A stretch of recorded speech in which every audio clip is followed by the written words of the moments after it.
Você sabe que você é exatamente do tamanho do seu sonho, quando você não deixa de acreditar. Quando eu tinha os meus 19 anos, eu achava que era impossível transitar em alguns lugares no qual hoje eu transito.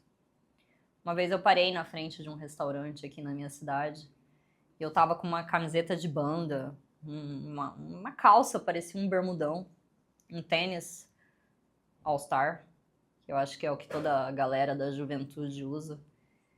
E eu fiquei olhando para aquele restaurante, vendo aquelas mulheres super elegantes entrando ali.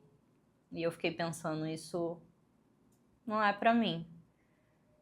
E eu fiquei tentando entender aquilo por uns 15 minutos ali parado olhando. Por que que aquilo não era para mim? Aí eu fui pensar na minha base lá, filha de uma empregada doméstica e um pedreiro. E eu fiquei pensando, os meus pais nunca vieram num restaurante desse tipo. Eles nunca tiveram a possibilidade de entrar ali. E eu fiquei pensando no quanto eu estaria me limitando se eu não fizesse aquilo. Porque eu tinha dinheiro, eu tinha acabado de receber do meu trabalho. E eu fiquei pensando quanto eu gastaria para comer ali. E eu lembro que eu fiquei olhando aquelas mulheres, aqueles homens de terno, todos arrumados. E eu fiquei pensando quão difícil seria quebrar essa barreira, essa limitação que estava dentro de mim. Aí eu falei, quer saber? Vou lá ver como é que é. E entrei no restaurante e fiquei reparando se as pessoas me notavam. E elas nem sequer me olharam. Eu entrei, eu comi, eu bebi, gastei 30% do valor que eu tinha recebido de salário naquele dia, naquele almoço. Saí de lá com um pensamento diferente. Nós somos o limite que nós colocamos em nós mesmos. Eu sou filha de uma empregada doméstica e um pedreiro. E as oportunidades que eles tiveram são completamente diferentes das minhas. Para eles, é caro pagar 300, 400, R$ 1.000 em um restaurante. Mas aonde eu tô nisso? O que eu fiz de diferente dos meus pais? Eu busquei algo que ninguém pudesse tirar de mim. E o que ninguém pode tirar de você?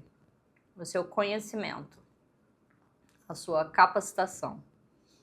Então eu estudei bastante, entrei num mercado que eu não conhecia e passei a conhecer, que é a captação de recursos e a escrita de projetos. Eu me especializei tanto nessa área, eu passei tantas noites trancada na minha casa, estudando, me capacitando e aprendendo, e vi que é um mercado gigantesco e cheio de oportunidades. No Brasil, nem 10% das associações existentes captam recurso. Elas não sabem o que é captar recurso. Eu encontrei na captação de recurso uma fonte de renda. Um pouquinho da minha história, minha primeira profissão, eu fui auxiliar de prótese dentária, então eu aprendi a fazer uma dentadura, a esculpir um dente. Depois disso, eu trabalhei como secretária, como vendedora, fui gerente de loja, trabalhei em shopping, me especializei na minha área, que era o marketing e a publicidade. Aprendi sobre diversos temas, sobre diversos segmentos, mas eu falo para vocês que a captação de recursos foi algo que transformou a minha vida. No começo, quando você começa a captar recurso, você fala, nossa, mas demora. Demora para o dinheiro chegar, demora para eu conseguir mudar a minha vida. Você tem que pensar que a captação de recursos, ela é uma esteira. Ela é uma esteira que fica passando, passando, passando. E você vai lá e coloca o seu primeiro projeto, a sua primeira caixinha nessa esteira. E a esteira continua passando. E aí você vai e coloca seu segundo projeto, uma segunda caixinha. E a esteira vai passando. Quando você vê, o teu primeiro projeto já está gerando renda, já está gerando recurso. E os demais vão vindo na sequência. E é engraçado para uma menina que ganhava ali R$ 3.000 por mês, tirar R$ 60.000 no mês e falar, nossa, como isso aconteceu? Foi assim que eu comprei o meu primeiro carro, né, com a captação de recursos. E é engraçado, porque aquele sonho lá da menina do restaurante, ele se transformou em coisas muito maiores. Hoje, quando eu penso num projeto, eu tenho um banco de projetos, onde eu escrevo vários projetos, atendo hoje 72 associações, 24 mil pessoas, 76 milhões de recursos já captados. E eu fico pensando na menininha que parou na frente do restaurante, achando que aquilo era impossível. Nesse ano, eu voltei para Paris, eu conheço 49 países, e esse ano eu voltei para Paris porque eu fui fazer uma capacitação em Malta de captação de recurso internacional. E aí, nessa captação de recursos, eu me dei alguns dias em Paris. Quando eu cheguei em Paris, eu olhei para a Torre Eiffel e fiquei pensando, será que é impossível jantar na Torre Eiffel? Então eu fui. Comprei o ingresso para jantar lá, 200 euros. Eu lembro que eu paguei os 200 euros pensando, nossa, isso era tão impossível para aquela menina que estava na frente do restaurante na cidade dela. Quando eu entrei no restaurante na Torre Eiffel e que eu vi lá de cima o Senna, que eu pensei em quem eu era e em quem eu sou agora, aquela frase lá do começo, de que você é do tamanho dos seus sonhos, ecoou na minha cabeça. E eu vou falar para vocês, eu tenho sonhos enormes. Quando eu sentei ali no restaurante, vieram os pratos, entrada, prato principal, sobremesa, vinhos, frisantes, eu fiquei pensando, qual é a possibilidade de uma menina nascida na região centro-oeste do Brasil, com um pai pedreiro, uma mãe doméstica, desfrutar de um jantar desse? E aí eu lembrei de novo do meu sonho. Eu lembro de uma frase que a minha mãe falava, e eu acredito que a mãe de vocês também deve ter dito isso para vocês. Você não é todo mundo. E realmente, você não é todo mundo. Você pode ser bem melhor. Você pode ser diferente daqueles da onde você saiu. Você pode ser diferente do seu pai, da sua mãe. E isso só depende de você. Quando a captação de recurso, ela entrou na minha vida, e aí eu comprei carro, eu comprei casa, eu comprei roupas novas, eu comprei joias. Eu fiquei pensando, eu não sou a média das pessoas com o qual eu convivo. E às vezes a gente acaba abrindo mão da convivência porque ela não agrega muito nas nossas vidas. Quando você quer ser diferente, quando você quer lutar por coisas diferentes, você começa a ser o chato, você começa a ser o que não é convidado para as festas de família ou de amigos, que não participam mais do seu sonho, da sua vida. Para eu explicar para vocês um pouquinho de como foi esse ano todo aí, esses 4 anos de captadora de recurso, eu comecei porque uma pessoa me incentivou a escrever projetos. Falou que eu escrevia muito bem, que eu falava muito bem, que eu tinha uma boa oratória e que seria fácil transferir isso para o papel. E realmente, é fácil transferir para o papel. Hoje existem N recursos, tá aí o ChatGPT, que pode ajudar vocês a escrever um projeto, né? O texto do projeto, não a forma de escrever. Mas o texto ele pode te ajudar, pode te auxiliar com a correção do idioma. E é engraçado, gente, porque você olha o projeto, a captação do recurso, como algo lá longe.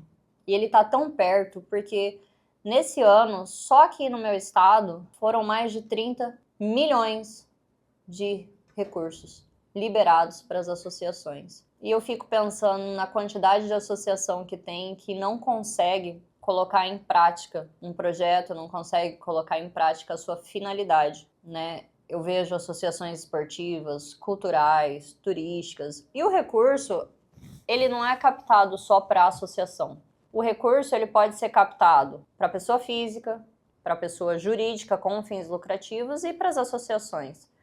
Tem recurso de todo tipo, de toda forma, nacional, internacional. Ontem mesmo eu abri um edital para meio ambiente de 1.500.000 libras esterlinas. Vocês viram que o dólar tá 6,30, a libra tá 7,40. Então, imagina aí, 1 milhão e pouco de libras. O que daria para fazer? E é 1 milhão de libras por projeto. Então, assim, tem recurso de todo lado. tem recurso para todos os tipos. Tem os recursos públicos, tem os recursos privados. Você não precisa escrever um projeto apenas para o governo. Você pode escrever um projeto para uma empresa privada. Temos aí vários exemplos de empresa privada. Garmin, 3M, Suzano, nós temos aí a Natura, a Boticário. São várias empresas de cunho privado que você pode captar recursos. Lojas Renner, Avan.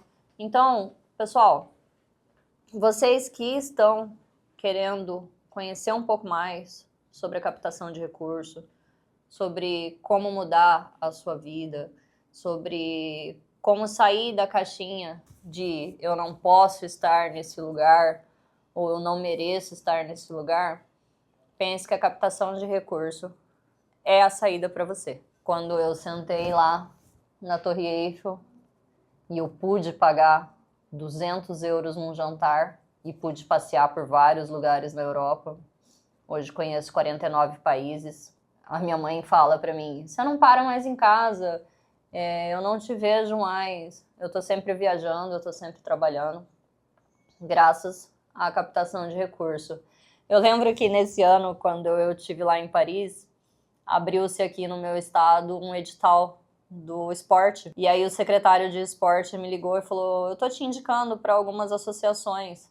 Aí eu falei para ele assim, nossa, se abriu o edital bem nas minhas férias, bem quando eu saí para aprender mais, para poder captar mais. Aí ele falou assim, pensa que chique, você sentada num café em Paris, escrevendo o projeto. E foi bem o que aconteceu, eu fui tomar um café na Louis Vuitton e estava lá, sentada, escrevendo o projeto, falando com associações, mas foi um edital de 7 milhões abertos para o segmento do esporte e foi muito legal. Mesmo na viagem, eu lá trabalhando, um fuso horário diferente de 6 horas aqui do Brasil, da minha cidade, né? E eu via que quando eu chegasse aqui, todo o dinheiro que eu tinha gasto na minha viagem já estaria de volta na minha conta só pela captação desses recursos, só pela escrita desses projetos. Além da escrita do projeto, da captação do recurso, tem um outro recurso que também é viável, que também você pode ganhar, que é a prestação de contas do projeto. Você pode prestar as contas de um projeto, de uma associação ou de uma empresa privada e você pode cobrar. Você pode cobrar pela escrita de projetos, você pode cobrar pela entrega do plano de trabalho, você pode cobrar pela prestação de contas, você pode cobrar pela captação do recurso, se é um projeto de lei de incentivo, né? Dentro do projeto de lei de incentivo já está lá destinado um valor de 5% do valor do projeto até 1 milhão, acima de 1 milhão, 100 mil reais. Então, você pode cobrar pela captação desse recurso.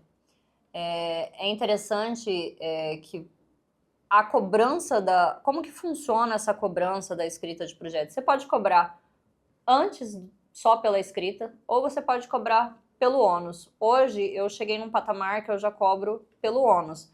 Então eu só cobro se o projeto for aprovado. Como eu tenho 98% dos meus projetos aprovados, eu não tenho muito risco, né, de perder o dinheiro e o tempo investido. Eu escrevo o projeto e o cliente só me paga se o projeto dele for aprovado. Então eu não tenho esse medo de perder o recurso, de perder o meu ganho. É engraçado que quando eu comecei, eu andava de Uber, que agora já é moderno, né? Se fosse antigamente eu andaria de ônibus, mas eu andava de Uber. E eu ia no Uber com um monte de pasta, um monte de papel. E hoje tá tudo tão mais fácil, porque a maioria dos projetos, eles são digitais, então você nem precisa sair da sua casa para resolver o problema. Então, a captação de recursos, ela não é só uma fonte de renda. Ela é a sua liberdade. Porque você pode escrever um projeto estando em qualquer lugar do mundo. Você pode viajar e aproveitar a sua vida e escrever projeto. No começo, quando eu comecei, eu demorava 15 dias para escrever um projeto. Hoje eu consigo escrever um projeto com um plano de trabalho em 2 horas. Então, o que você faz, é o quanto você se dedica, é o quanto você estuda para que aquilo seja mais prático e mais rápido. É questão de tempo? É questão de tempo. Me perguntaram esses dias se eu queria tornar vocês meus concorrentes. E eu achei uma pergunta engraçada. Por que eu achei essa pergunta engraçada? Porque tem muita associação no Brasil. E eu duvido, gente. Sério, eu duvido que alguém consiga atender todas. O Brasil é um país de oportunidades. Tem muito recurso. Tem muitas riquezas. Tem os recursos internacionais também.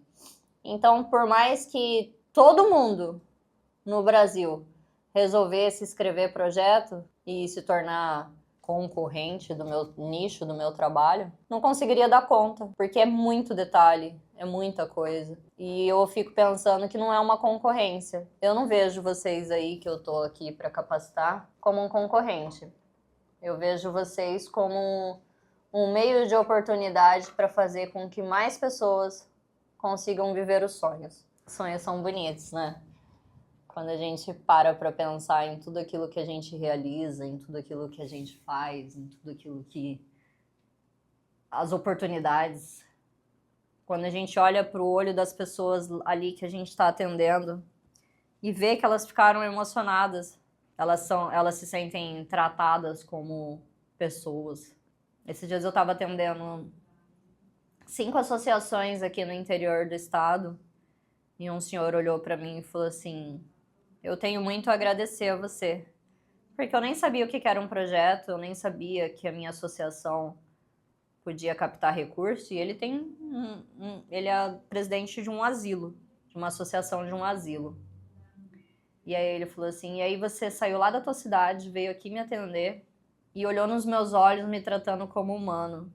E aí eu fiquei pensando, eu tô fazendo a coisa certa.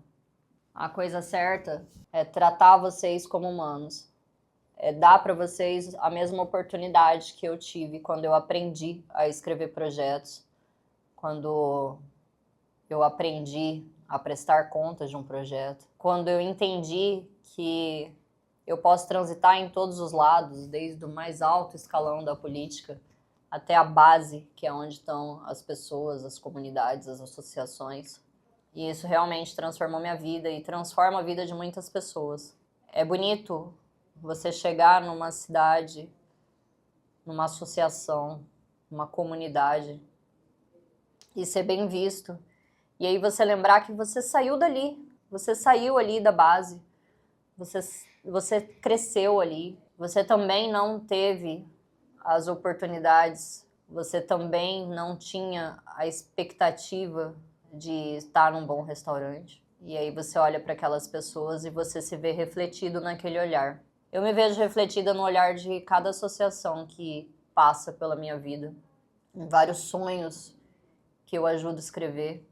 E eu gostaria que vocês também fizessem parte disso, que vocês pudessem, junto comigo, escrever os sonhos, os seus e o de outras pessoas que serão envolvidas nesses projetos. A vida é mesmo uma caixa de surpresas, né?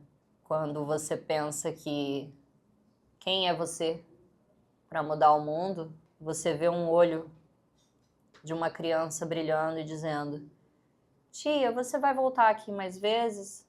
Você vai continuar ajudando a gente? E aí a gente se emociona, a gente chora, a gente ri, a gente abraça as pessoas e vê que aquilo é a maior riqueza. É engraçado quando o sonho é palpável, quando você pode tocar no seu sonho e no sonho de outras pessoas. Lá na Torre Eiffel eu chorei quando me abriram um champanhe e eu fiquei pensando, aquela menininha, ela conseguiu. E a quem eu devo tudo isso? A mim, por não ter desistido das promessas que Deus fez, por ter estudado bastante. Devo isso a Deus. Devo isso à minha mãe, que disse que eu não sou todo mundo. E eu quero que vocês saibam que vocês também não são todo mundo. Vocês podem muito mais. Vocês merecem muito mais. E é só continuar. É só correr atrás do sonho. É só acreditar. Se você dedicar meia hora do seu dia para aprender um pouquinho sobre captação de recursos, escrita de projetos, eu aposto com vocês que vocês também vão ter as mesmas oportunidades que eu. Então, deixo aqui o meu carinho, o meu afeto. E recapitulando aqui para vocês sobre tudo que a gente falou de sonhos, eu lembrei da minha primeira reunião num órgão público, um político. Eu lembro que eu cheguei e eu eu tenho ainda, porque ele fica lá na garagem, um New Fiesta. E aí eu parei ali num monte de carrão, gente. E eu falei, caramba, olha onde eu tô pisando, né? Com meu simples carrinho. E eu lembro que eu tinha minha única calça social naquele dia. Tipo, era a única calça social que eu tinha. Todo mundo que me via sempre com aquela calça. E eu só trocava as blusas. Então era um guarda-roupa totalmente minimalista para aquela pessoa que chegava ali. E aí eu cheguei ali, entrei na reunião. Eu lembro que tinha 15 homens sentados na mesa. À mesa. Estavam ali aqueles 15 homens sentados ali e eu precisava apresentar o meu projeto. E eu só dei a introdução do que seria o projeto e eles começaram a discutir. E eu lembro que esse projeto era um projeto de 3 milhões de reais e eu ganharia por ele 10%. E eu falei, a minha vida depende disso. Eu preciso dar uma condição melhor para minha mãe, para minha filha, para o meu pai, para os meus 3 sobrinhos. E eu fiquei pensando naquilo, né? Enquanto eles discutiam, a minha cabeça estava um turbilhão. Tinha um tornado dentro da minha cabeça, porque eu não podia sair dali com não. E eu fiquei pensando. Quando eles pararam a discussão, me perguntaram, tá, mas e aí? E aí, gente? Eu lembrei da menininha que eu contei pra vocês lá no começo desse vídeo, que parou na frente de um restaurante e achou que aquilo era impossível. Era um limitante. E eu dei uma aula para esses caras sobre o projeto, sobre os objetivos do projeto, sobre como seria a metodologia desse projeto. Eu justifiquei cada fase daquilo que estava dentro da minha cabeça. Se alguém quisesse pegar o papel escrito e ler, talvez não tivesse tantos detalhes. Pode até ser que executaria o meu projeto, mas não com a magnitude que ele tinha. E o meu projeto foi aprovado. Comprei meu apartamento com ele. Foi lindo. Eu saí de lá, eu entrei dentro daquele Fiesta, o ar-condicionado não funcionava. Tava um calor nesse dia. Mas eu entrei lá, eu chorava e ria ao mesmo tempo. Porque em 6 meses, o dinheiro ia estar na minha conta.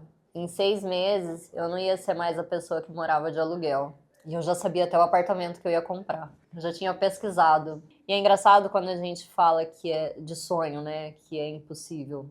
Hoje eu estava contando para uma amiga que eu tenho pregado no teto do meu quarto uma nota de euro e uma nota de dólar. Às vezes eu olho para ele e falo assim, nossa, tô precisando de dinheiro, acho que eu vou trocar. Mas não, ele faz parte do meu sonho. Eu olho ali e falo, é aí que eu vou chegar. A partir de... Eu tenho um planejamento para minha vida. E tudo em cima da captação de recursos, tá? Tudo em cima de escrita de projetos. Eu montei um planejamento para minha vida até 2030. De onde eu vou estar e de onde eu vou chegar e de onde eu sair. Porque é muito importante a gente lembrar das nossas raízes. É bom a gente saber aonde a gente erra, aonde a gente acerta. Então eu tenho ali tudo desenhado.